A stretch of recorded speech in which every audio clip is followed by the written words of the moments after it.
Salut tout le monde. Alors aujourd'hui on se retrouve pour la vidéo qui va confronter les séries courtes face aux séries longues. Alors j'ai pas forcément une énorme manga tech, j'ai pas forcément lu énormément non plus, mais ma manga tech est assez bien répartie puisque j'ai 10 séries courtes et 10 séries longues. Alors j'ai réparti les séries courtes de 2 à 10 tomes et les séries longues de forcément 11 à plus. Et donc du coup j'ai 10 séries courtes et j'ai 13 séries longues, et j'ai pas pris en compte forcément les séries qui sont en cours et qui comptent 3 tomes. Donc il y en a que j'ai pas compté. Mais voilà, donc du coup je pense que c'est assez équilibré pour que je puisse donner mon point de vue déjà dès maintenant, et peut-être qu'à l'avenir j'en referai une quand ma manga tech aura pris une ampleur exceptionnelle. Donc on commence la vidéo tout de suite, c'est parti. Pour cette vidéo, j'ai décidé de prendre plusieurs critères en considération. Le premier critère, ça sera pour moi le commencement de chaque histoire, la façon dont on s'introduit dans l'histoire, la façon dont on rentre dans l'histoire, est-ce que l'immersion est bien ou pas bien, ou est-elle importante ou pas forcément importante. Ensuite, la deuxième, ça sera l'histoire. Le deuxième critère, donc ça sera l'histoire en elle-même. Le troisième critère, qui se rapproche de l'histoire, ce sera le développement. Le quatrième critère, la fin, les fins dans les séries courtes et dans les séries longues. Le cinquième critère, ça sera donc le coût lié au plaisir de lecture. Et le sixième critère, donc le dernier, ça sera la diversification, que ça soit dans la lecture ou par rapport aux mangaka qui justement font des séries courtes ou des séries longues. Donc voilà, on peut commencer. J'ai bien défini la vidéo, donc c'est parti. Alors, pour le critère du commencement, forcément pour une histoire courte, on doit plutôt assez rapidement être intégré donc, dans le manga. Ça doit être vraiment très immersif dès le début. C'est quand même assez compliqué d'avoir une série où pendant 1, 2, 3 tomes on s'ennuie entre guillemets, il se passe pas grand chose et à la fin tout s'enchaîne. Alors c'est possible, hein, des fois qu'il y a des déroulements comme ça qui peuvent se faire. Je prends surtout j'ai surtout en tête des films où ça se passe comme ça, où pendant un certain moment on apprend des choses, on apprend et à la fin tout s'enchaîne.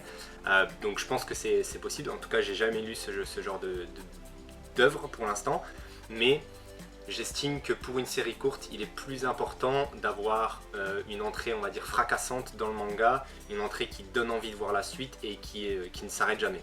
C'est normal. Pour une histoire qui est plus longue, forcément c'est à double tranchant, puisque on peut être directement dans le manga dès le premier ou deuxième tome. Il y a d'autres œuvres où ça peut prendre un peu plus de temps, où on met du temps à rentrer dedans, etc., etc. Il faut juste qu'en tant que lecteur, on puisse s'accrocher, et surtout qu'en tant qu'auteur et mangaka, on nous laisse toujours ce petit goût de lire la suite, ce petit truc qui fait qu'on a envie de toujours lire, pour pas perdre justement l'envie de lecture. Et donc du coup c'est vrai que c'est à double tranchant. Donc le commencement est quand même beaucoup plus important au niveau des histoires courtes. Moi au niveau de mes lectures, c'est vrai que dans tout ce que j'ai lu d'histoires courtes, je suis directement rentré dedans. Il n'y a pas eu trop de problèmes au niveau de l'immersion.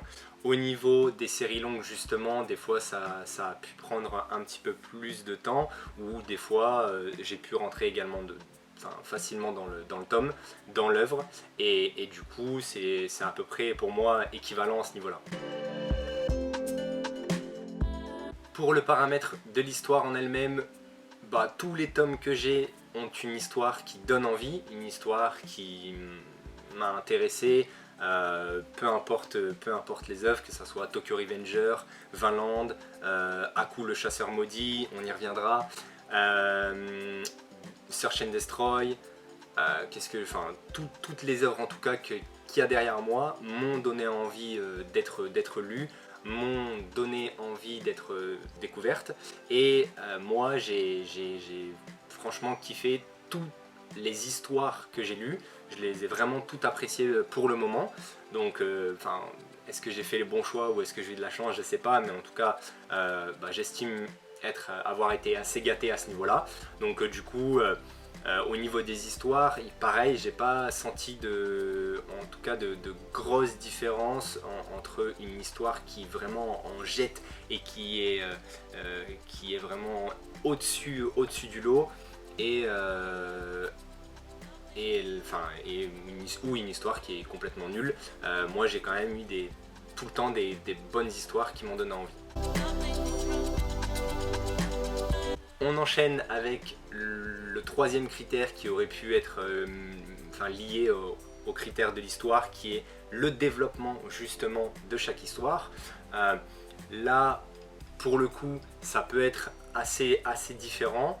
Forcément, pour le développement dans une série courte, développer des personnages, c'est plus difficile puisqu'on a moins de temps, on a moins de tomes de disponibles pour le faire, et donc peut-être que des personnages qu'on a envie de montrer sous certaines formes, ou même de décrire leur background comme j'aime à le dire, ou de définir ce qu'ils ont pu faire avant la rencontre avec le héros, ou le héros peut-être ce qu'il a pu faire avant la rencontre avec le méchant, et c'est toujours plus compliqué.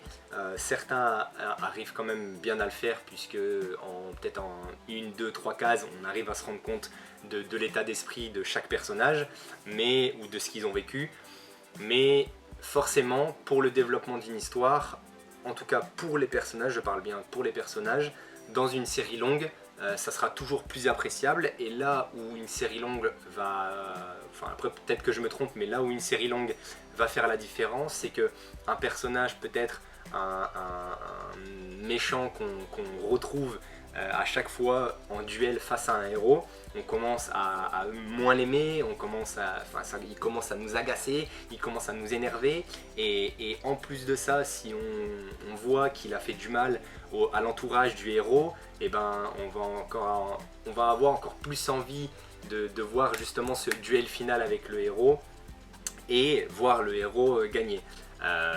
Donc c'est là où les séries longues sont quand même assez prenantes, et où elles ont plus de chances d'avoir un développement vraiment plus appréciable et beaucoup plus intéressant. A l'inverse, là également, une série courte, elle peut être moins développée et donc plus riche en action, peut-être plus riche en sentiments, on s'éparpille pas, on reste vraiment sur notre ligne conductrice, où par exemple on a envie de faire commettre les pires atrocités à une personne pour se sentir mal à l'aise, ou peut-être on a envie que le héros il détruit tout sur son passage, ou peut-être qu'on a envie de voir un personnage qui est heureux de A à Z, ou des histoires comme ça où il devait gravir une montagne, et on voit dans quelle galère il le fait en très peu de tomes. Ou alors sur une série assez longue, peut-être que justement à la place de voir juste le héros galérer et gravir, on va rajouter tout ce qui est entraînement, tout ce qui est je sais pas, son entourage par le passé, peut-être son père faisait la même chose et il est mort par la suite, etc. Donc c'est vrai qu'une série longue, on a plus de chances d'avoir ce développement là, mais il peut peut-être être mal fait et donc du coup être ennuyeux, et ça peut nous faire perdre le fil de l'histoire principale. Et donc c'est aussi là où les deux au niveau du développement peuvent être vraiment complètement différentes, et une histoire courte ça peut ne pas nous perdre, et donc du coup on peut kiffer vraiment du tome 1 au tome 7, alors qu'une histoire longue ça peut être vraiment on peut nous perdre en cours de chemin, puisque en plus les tomes ils vont pas sortir tout de suite, ils vont sortir au compte-gouttes, donc on va avoir un tome tous les 2 mois, et donc du coup après peut-être qu'on va se lasser, alors qu'une série courte, ça se trouve on peut attendre qu'elle sorte totalement et l'acheter d'un coup, et donc du coup tout lire d'un coup, c'est beaucoup plus simple. Peut-être qu'en une semaine on peut lire une œuvre de 10 tomes, alors qu'une œuvre de plus de 10 tomes, on va passer 1 mois, 2 mois, enfin après ça c'est sur les séries à 40 tomes, mais c'est là aussi où ça peut faire la différence. Un dernier point aussi concernant le développement de l'histoire, c'est que dans une série courte, il y a moins de chances d'avoir des retournements de situation. Normalement, après peut-être par là aussi où je me trompe, hein, mais normalement dans une série qui est assez courte, on va comme je vous dis, voir l'histoire d'une traite, une ligne conductrice qui ne peut pas trop prendre des virages à sens unique. Et alors que dans une série longue, on peut voir un ennemi qui a été défait mais qui n'a pas été tué et qui s'est entraîné parce qu'il a été vraiment la risée du pays, où tout le monde s'est moqué de lui, etc., etc. Et donc du coup, il a travaillé pour se retaper avec le héros, et il est devenu beaucoup plus fort, et ça donne du coup des duels, on va dire des confrontations, et des duels qui sont récurrentes. Et donc du coup on va aimer souvent avoir ce genre de bagarre, et peut-être que le premier duel, le héros il a battu l'ennemi, peut-être que dans le deuxième duel, l'ennemi il a battu le héros, et ainsi de suite. Et donc du coup ça va vraiment créer cette confrontation. J'ai oublié le mot parce qu'il y a un terme vraiment bien précis, mais j'ai oublié, je suis dégoûté. Mais c'est aussi qui fait la force vraiment des séries longues. Et moi ce que j'aime également beaucoup, en tout cas pour mon expérience dans les séries longues, c'est que des fois il y a des personnages qui n'étaient pas forcément présentes au début et qui arrivent en cours de tome. Je prends par exemple le Vinland Saga, le tome 24, où il y a eu un nouveau personnage qui est arrivé et je m'y attendais pas du tout, et vraiment j'étais trop content quoi, alors que le personnage je le connaissais pas. Alors que peut-être dans les séries courtes, quand l'histoire aura atteint son paroxysme, eh ben, on ne pourra pas faire intervenir d'autres personnages, ou ça sera bizarre. Donc il y a quand même beaucoup plus de possibilités sur une série longue au niveau du développement que sur une série courte. Maintenant, on va pouvoir parler d'un point qui est très important et que beaucoup de monde regrette parfois ou apprécie parfois, ça dépend, mais c'est vraiment un point que les gens ont tendance à être en désaccord. Donc je parle bien sûr des fins, puisque dans tous les types d'œuvres, les fins peuvent être vraiment contradictoires, et dans le manga c'est également le cas, puisque sur une série courte, les fins elles ont 2 chances d'être faites, c'est-à-dire que l'auteur il avait déjà prévu de faire une série en 4 tomes, ou 5 tomes, ou 6 tomes, bref vous avez compris, mais il avait déjà prévu de faire son œuvre en 7 tomes, la série elle se fait en 7 tomes, il a prévu la fin, normalement s'il a prévu sa fin c'est qu'elle doit être plutôt intéressante et plutôt bonne, et donc du coup on a une bonne fin.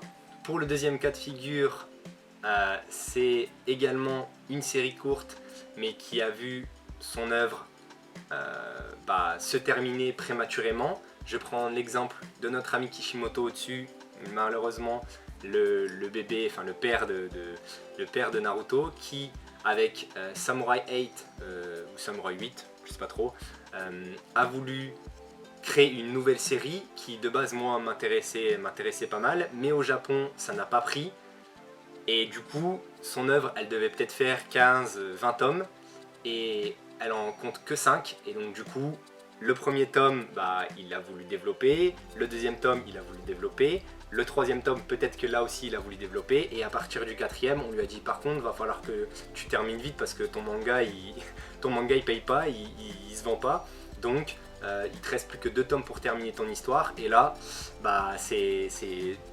un tout autre travail à faire, et donc la fin apparemment elle est moyen, elle est nulle parce que c'était pas prévu. Donc il faut aussi vraiment faire attention quand on achète des séries courtes, puisque des fois ça peut être mal terminé, et donc c'est ça qui est dommage. Pour les séries longues, il y a vraiment des autres cas de figure qui peuvent être pris en compte. Le premier, c'est forcément une bonne fin, ça peut arriver. Pour l'instant, j'ai pas encore terminé de série longue, où il y a une bonne fin, puisque Rikodo j'ai pas encore terminé, The Promised Neverland je l'ai pas encore fini. Le mec il fait des vidéos mais il a pas fini les histoires. Mais moi quand j'avais fini Naruto à l'époque, j'avais trouvé que c'est une bonne fin. Peut-être que maintenant je trouvais que c'est une fin moyenne, puisque j'ai entendu pas mal de monde dire que c'était une fin moyenne voire nulle. Mais en tout cas, on va dire qu'il peut y avoir une bonne fin. Le deuxième cas de figure, c'est que la fin est pourrie, puisque on n'a pas voulu que ça se termine comme ça. Je prends le cas de l'attaque des Titans, où la fin apparemment elle est contradictoire. Il y en a qui ont aimé, il y en a qui n'ont pas aimé. Moi je verrai bien si je kiffe ou pas. Et les deux autres cas de figure qu'on a moins de chance en tout cas de retrouver sur une série courte, c'est malheureusement quand le succès d'une série longue prend beaucoup d'ampleur, on étire ce succès, on essaye, on le prend jusqu'à la moelle, on y va jusqu'à la moelle, et du coup une fin qui était prévue peut-être au tome 50 ou moins, je prends le cas de Hunter x Hunter ou de Naruto, où apparemment la fin elle était prévue avant les tomes de fin, et l'histoire derrière on l'étire, elle est peut-être un peu moins intéressante, et donc du coup la fin elle est peut-être un peu moins intéressante. Bon, Hunter x Hunter il n'y a pas encore la fin, mais apparemment Hunter x Hunter le manga devait se terminer avant. Maintenant peut-être qu'il se terminera plus du tout. Et donc du coup ça me permet de rebondir sur le quatrième cas de figure au niveau des fins pour les séries longues, c'est que justement les fins elles n'arrivent jamais. Et ça c'est problématique, puisque Hunter x Hunter on ne sait pas si on verra la fin, et c'est une série longue. Vagabond de Takehiko Inoue, pareil, toujours pas de fin pour l'instant. Le malheureux Miura avec Berserk, pas de fin, et on ne sait pas s'il y en aura une. Et donc du coup il y a pas mal on va dire, d'œuvres à succès, et c'est surtout là où de toute façon si une série est longue c'est qu'elle a du succès, mais là où les séries longues ont du succès, et du coup il y a des fois le malheur de ne pas avoir de fin, et ça c'est je pense sûrement l'une des pires choses, même si on peut s'imaginer la fin, mais c'est quand même une des pires choses, et c'est ce qu'on redoute tous en tant que lecteur. Donc pour le critère des fins, je pense que les séries courtes ont un certain avantage à ce qu'elles soient bien, et à ce qu'elles soient vraiment, à ce que l'œuvre soit vraiment terminée. Donc pour les fins, en tout cas, avantage aux séries courtes. Passons à l'avant-dernier critère, qui est le coût d'achat des mangas. Alors là, il n'y a pas photo, une série courte, ça coûte moins cher. Donc ça prend forcément l'avantage. Une série longue, ça va nous coûter beaucoup plus cher, puisqu'il y aura des tomes. Mais peut-être que la vraie question à se poser, c'est est-ce que le coût qu'on y met n'est pas lié au plaisir qu'on prend? Et là, je pense que ça s'équilibre, puisque dans une série longue, normalement, plus on achète, plus on kiffe, et donc du coup, on peut oublier ce coût qui peut être éventuellement plus cher. Mais également, on peut peut-être s'acheter plus de séries courtes, et donc du coup dépenser son argent de la même façon que rester sur une seule série longue et vraiment la kiffer par-dessus tout. Ça après c'est selon les goûts de chacun et les envies de chacun, mais au niveau du coût, c'est sûr que normalement les séries courtes ont un certain avantage que les séries longues n'ont pas. Et forcément, c'est également la même chose pour de l'occasion. Si on a envie d'acheter de l'occasion pour une série courte, déjà on a plus de chances de le trouver et on a plus de chances d'avoir des prix vraiment plus bas. Alors que sur une série longue, des fois elles ont été arrêtées en cours de temps, donc elles valent beaucoup plus cher et elles sont vraiment recherchées par beaucoup de monde et c'est difficile de les avoir, ou même qu'elles soient en bon état, non, mais c'est vrai que c'est difficile peut-être de les avoir parfois, donc là aussi les séries courtes prennent l'avantage au niveau de l'occasion et du coup ça peut engendrer. Pour le dernier critère, je voulais bien sûr parler de la diversification qu'il peut y avoir dans notre lecture ou au niveau du mangaka. Dans un premier temps, dans notre lecture, c'est vrai que si on fait que lire des séries courtes, on va découvrir beaucoup plus de choses. On va vraiment lire peut-être un shonen classique ou un seinen ou un shoujo ou une histoire d'amour ou un drame. On a beaucoup plus de chances de se diversifier quand on lit beaucoup plus de séries courtes, alors que si on lit des séries longues et si on n'a pas forcément beaucoup de budget, il est difficile de se diversifier et de lire beaucoup plus de choses et de découvrir beaucoup d'œuvres, alors que dans des séries courtes on a plus de chances que ça soit le cas. C'est également le cas pour les mangaka. Ouh, belle rime. Nul.